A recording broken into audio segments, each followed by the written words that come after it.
الحمد للہ وکفی والصلاة والسلام علی من لا نبی بعدہ اما بعد۔ حمد و ثنا اور درود و سلام کے بعد اللہ تعالیٰ کے فضل و کرم سے آج ہم 11ویں پارے کے مضامین کے حوالے سے جانیں گے۔ 11ویں پارے میں دو صورتیں ہیں، سورہ توبہ اور سورہ یونس۔ سورہ توبہ کی آیت نمبر 94 سے اس پارے کا آغاز ہوتا ہے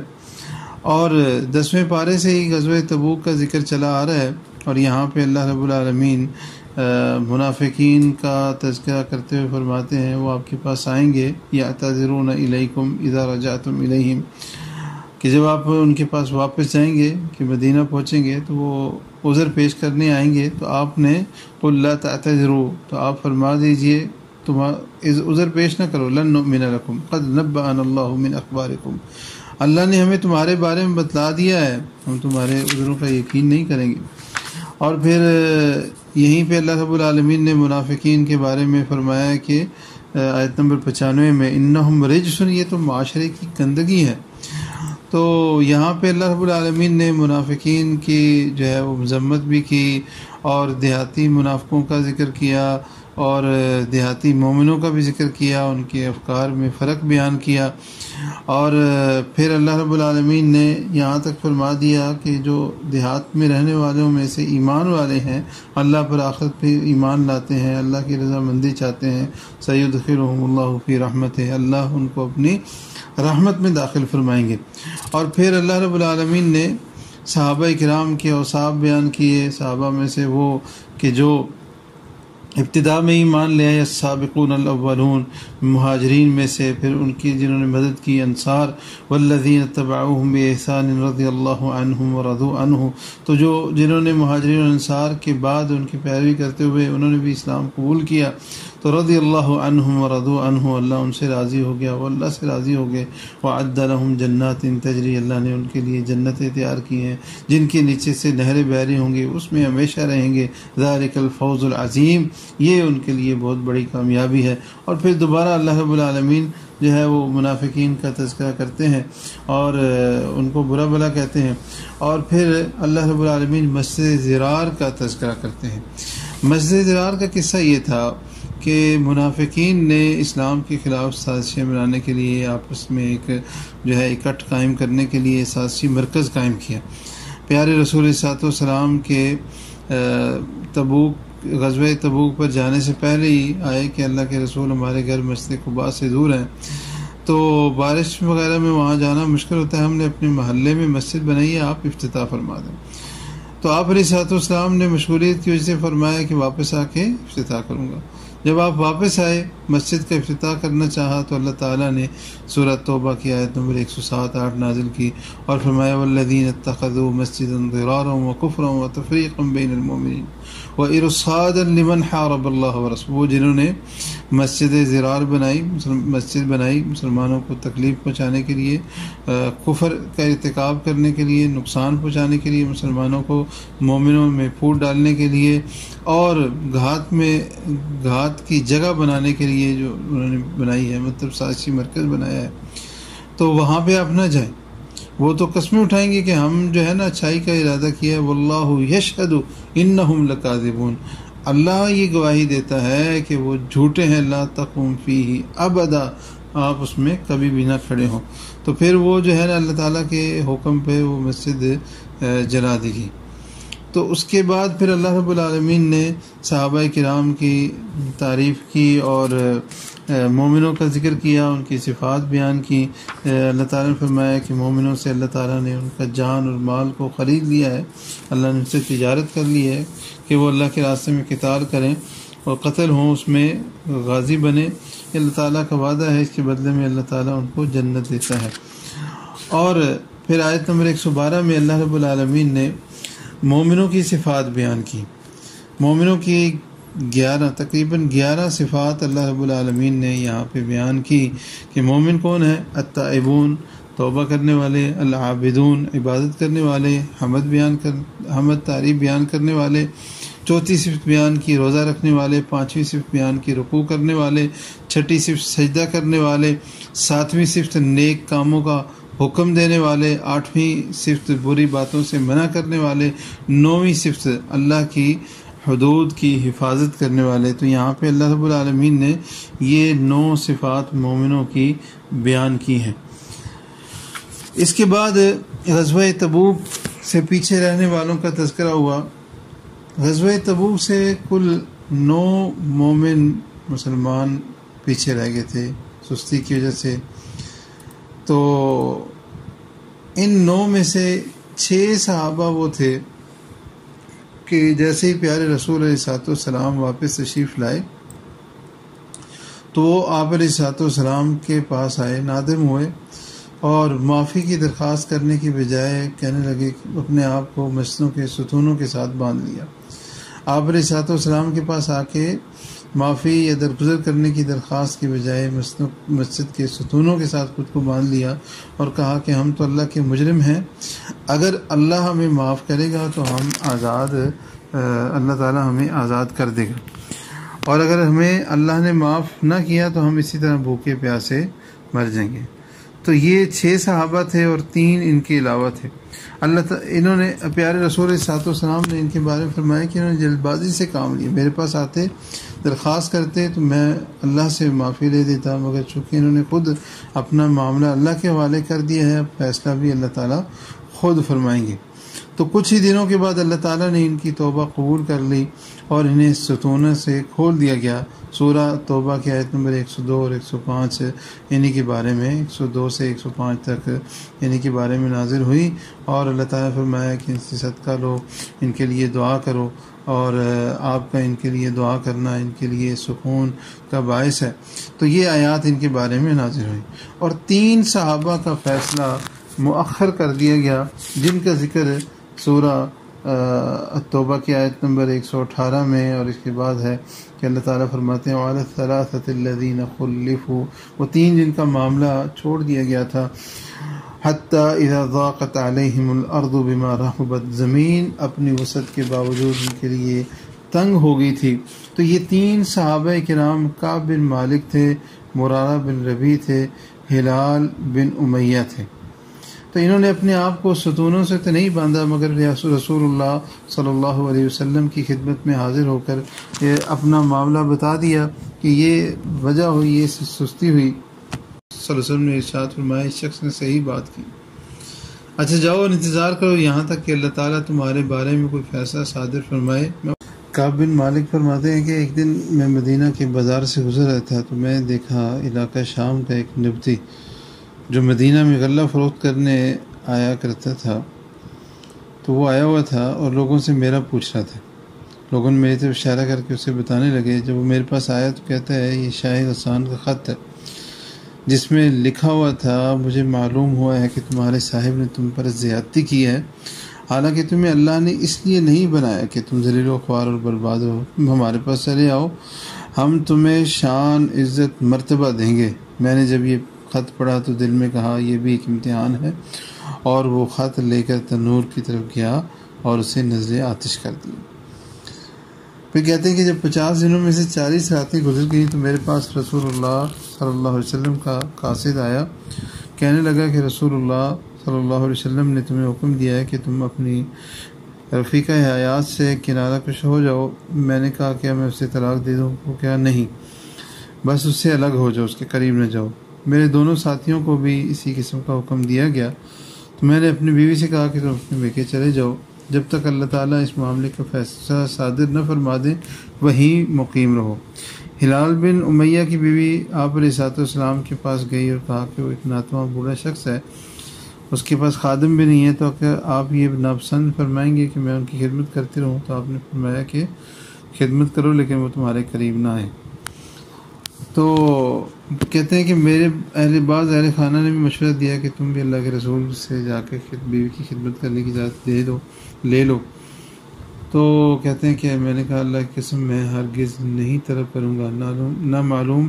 میری اجازت طلب کرنے پر آپ کیا جواب دیں گے، جبکہ میں ایک تو نوجوان آدمی ہوں۔ تو پھر کہنے لگے کہ اسی طرح 10 دن اور گزر گئے، یہاں تک کہ جس دن رسول اللہ صلی اللہ علیہ وسلم نے لوگوں کو ہمارے ساتھ بائیکاٹ کرنے کا حکم دیا تھا، اس دن سے 50 دن پورے ہوئے 50ویں رات کی صبح کو میں اپنے ایک گھر کی چھت پر نماز فجر سے فراغت کے بعد بیٹھا ہوا تھا، اور میری حالت وہی تھی جس کا ذکر اللہ تعالیٰ نے کیا ہے کہ میں اپنی جان سے تنگ تھا۔ زمین اپنی فراخی کے باوجود میرے لیے تنگ ہو چکی تھی کہ اچانک میں نے کسی پکارنے والے کی آواز سنی جو جبل صلہ پر چڑھ کر اپنی بلند ترین آواز میں پکار رہا تھا، اے کعب بن مالک خوش ہو جاؤ۔ میں یہ سنتے ہی سجدے میں گر گیا اور سمجھ گیا کہ آزمائش کا وقت ختم ہو گیا۔ دراصل رسول اللہ صلی اللہ علیہ وسلم نے نماز فجر کے بعد اعلان فرمایا تھا کہ اللہ تعالیٰ نے ان کی توبہ قبول فرما لی ہے، لہٰذا لوگ ہمیں خوشخبری دینے کے لیے دوڑ پڑے۔ کچھ لوگ خوشخبری دینے کے لیے میرے دوسرے دونوں ساتھیوں کی طرف گئے اور ایک شخص گھوڑا دوڑا کر میری طرف چلا آیا۔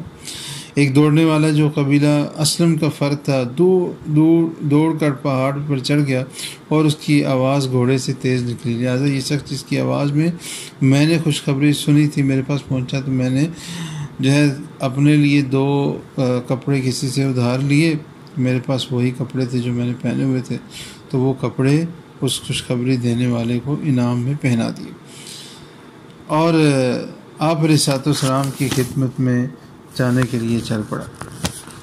لوگ وہ گروہ در گروہ مجھے ملتے، توبہ کی قبولیت کی مبارکباد دیتے، کہتے تمہیں مبارک ہو، اللہ تعالیٰ نے تمہاری توبہ قبول فرما لی ہے، تمہیں معاف کر دیا ہے۔ کعب رضی اللہ عنہ بیان کرتے ہیں کہ جب میں مسجد میں پہنچا تو رسول اللہ صلی اللہ علیہ وسلم تشریف فرما تھے، لوگ آپ کے دل بیٹھے تھے۔ مجھے دیکھتے ہی طلحہ بن عبید اللہ دوڑتے آئے، انہوں نے مصافحہ کیا اور مبارکباد دی اللہ اور کہا کہ اللہ کی قسم مہاجرین، کعب بن مالک کہتے ہیں اللہ کی قسم مہاجرین میں سے ان کے علاوہ اور کوئی شخص میری طرف اٹھ کر نہیں آیا۔ طلحہ رضی اللہ عنہ کے اس سلوک کو میں کبھی نہیں بھولا۔ کعب کہتے ہیں کہ جب رسول اللہ صلی اللہ علیہ وسلم کو سلام کیا تو آپ علیہ السلام نے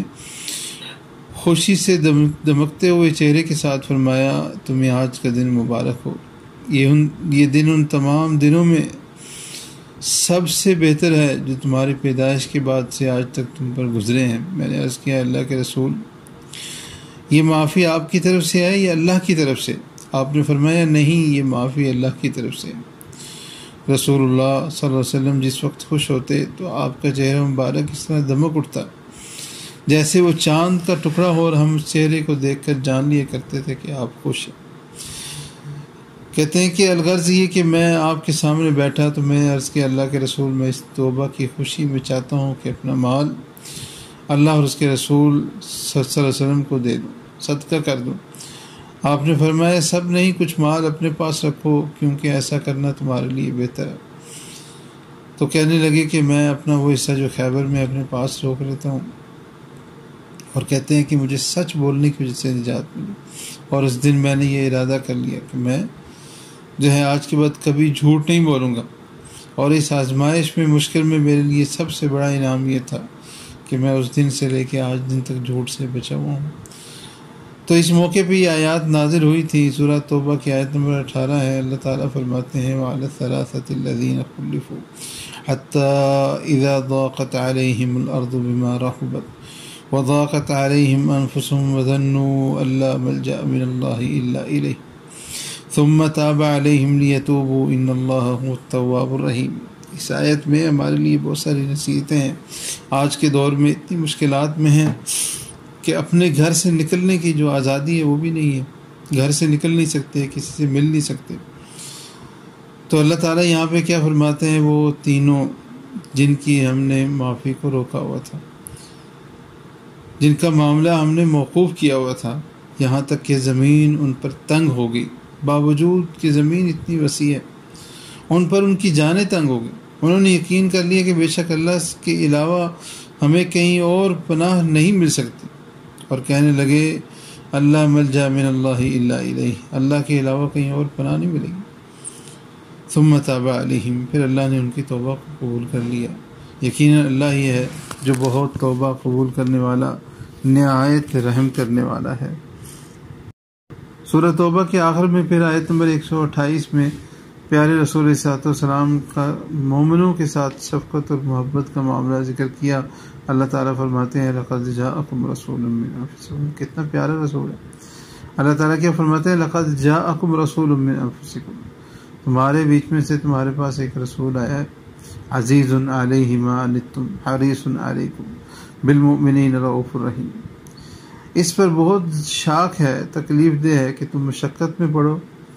تمہارے بارے میں بہت حرص رکھنے والا ہے، مومنوں پر بہت شفقت کرنے والا، نہایت مہربان ہے۔ اور پیارے رسول صلی اللہ علیہ وسلم کی زندگی کا ایک ایک لمحہ، ایک ایک عمل اس بات کی گواہی دیتا ہے کہ آپ اللہ کا پیغام اس کے بندوں تک پہنچانے کے لیے، انسانوں کو جہنم سے بچانے اور جنت میں داخل کرنے کے لیے دن رات ایک کر دیا، اور کتنی مشکلات برداشت کی اور تکلیفیں اٹھائیں۔ کابن سورہ توبہ ختم ہونے کے بعد سورہ یونس شروع ہوتی ہے۔ سورہ یونس رسول اللہ صلی اللہ علیہ وسلم پر قیام مکہ کے آخری دور میں نازل ہوئی ہے۔ اس صورت میں مشرکین مکہ کے کردار کا تذکرہ ہے، ان کے عقائد کا رد ہے، خصوصاً ان کے عقیدہ انکار رسالت، انکار آخرت، انکار توحید کا رد کیا گیا ہے، اور ان کے مطالبات اور اعتراضات کے جوابات دیے گئے ہیں۔ سورہ توبہ میں ہتھیاروں سے جہاد کا حکم دیا گیا ہے، تو سورہ یونس میں کفار سے علمی مجادلہ اور لسانی جہاد کا حکم دیا گیا ہے۔ سورہ یونس کے مضامین کو ہم 4 مضامین میں تقسیم کر سکتے ہیں۔ نمبر 1، اس میں توحید بیان ہوئی ہے، جیسے اللہ تعالیٰ کا رازق ہونا بیان کیا گیا ہے، اللہ تعالیٰ کا مالک، خالق اور ہر قسم کی تدبیر کرنے والا اللہ ہی ہے، یہ اس صورت کے ابتدائی آیات میں بیان ہوا ہے۔ نمبر 2، اس میں رسالت کا تذکرہ ہوا ہے، اور اس ضمن میں سیدنا نوح علیہ السلام، موسیٰ علیہ السلام، ہارون علیہ السلام اور یونس علیہ السلام، ان سب کا ذکر ہے، ان کے واقعات مذکور ہے، کہیں پہ کچھ تفصیل ہے اور کہیں پہ اختصار ہے۔ اور تیسرا موضوع سورہ یونس کا وہ قیامت کے حوالے سے کیا ہے کہ روز قیامت سب کو جمع کیا جائے گا، جیسے آیت نمبر 4 میں ہے، اور کفار کو اس کا یقین نہیں ہے، جیسے کہ آیت نمبر 11 میں ہے۔ اور اس صورت کی ابتدا میں ہی قرآن مجید کی عظمت بیان کی گئی ہے۔ اللہ تعالیٰ فرماتے ہیں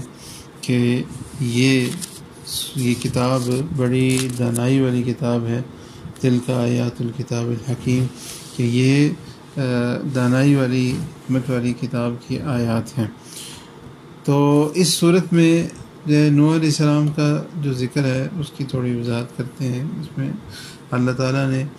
یہ بیان کیا کہ نوح علیہ السلام اپنی قوم کو دعوت دی، انہوں نے نہیں مانی کچھ لوگوں کے علاوہ، تو اللہ تعالیٰ نے اپنے ماننے والوں کو نوح علیہ السلام کی کشتی میں محفوظ رکھا، اور باقی سب کو جو نافرمان تھے پانی میں غرق کر دیا۔ پھر موسیٰ اور ہارون علیہ السلام کا قصہ ذکر کیا کہ موسیٰ اور ہارون کو اللہ تعالیٰ نے فرعون کی طرف بھیجا، فرعون اور اس کے سرداروں نے بات نہ مانی، بلکہ فرعون نے خدائی کا دعویٰ کیا، حضرت موسیٰ علیہ السلام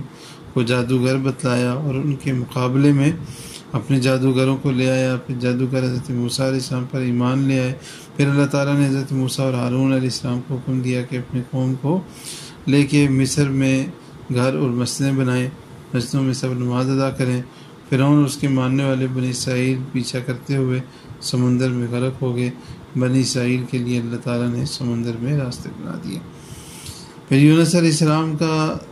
ذکر ہے، تو انہی کے نام پہ تو سورت کا نام سورہ یونس رکھا گیا ہے۔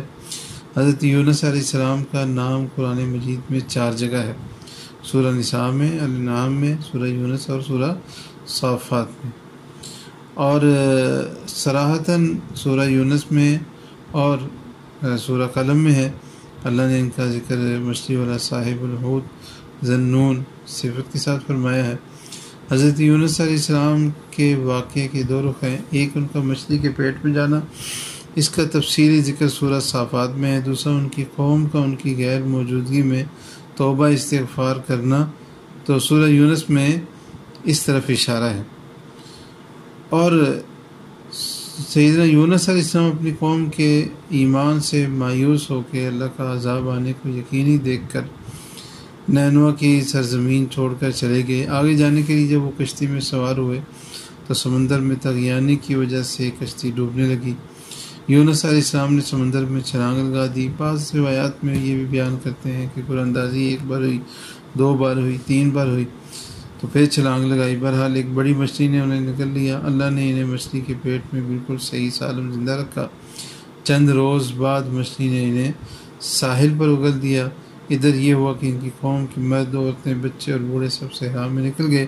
اور انہوں نے آوزاری اور توبہ استغفار شروع کر دیا اور سچے دل سے ایمان قبول کر لیا، جس کی وجہ سے اللہ نے ان کا عذاب ٹال دیا۔ تو یونس علیہ السلام کی دعا جو بڑی معروف ہے، لا الہ الا انت سبحانک انی کنت من الظالمین، تو اس کی ایک فضیلت یہ ہے کہ اللہ تعالیٰ نے فرمایا کہ یونس ہمارے بندے نے یہ پڑھی دعا تو ہم نے اس کو نجات دی، وَكَذَلِكَ نُنْجِي الْمُسْلِمِينَ، اسی طرح ہم مسلمانوں کو نجات دیتے ہیں۔ تو جو بھی مسلمان اس دعا کو پڑھے گا، لا الہ الا انت سبحانک انی کنت من الظالمین، اللہ تعالیٰ اس کی مشکلات کو دور کرے گا اور اس کے لیے آسانیاں مہیا فرمائے گا۔ واللہ اعلم بالصواب۔ اسی پہ آج کی مجلس کو ختم کرتے ہیں۔ چونکہ ایک واقعہ تھوڑا تفصیل سے ہم نے بیان کیا، 3 صحابہ والا، تو زیادہ وقت اس میں چلا گیا، تو باقی پھر ہم نے زیادہ اختصار کر دیا،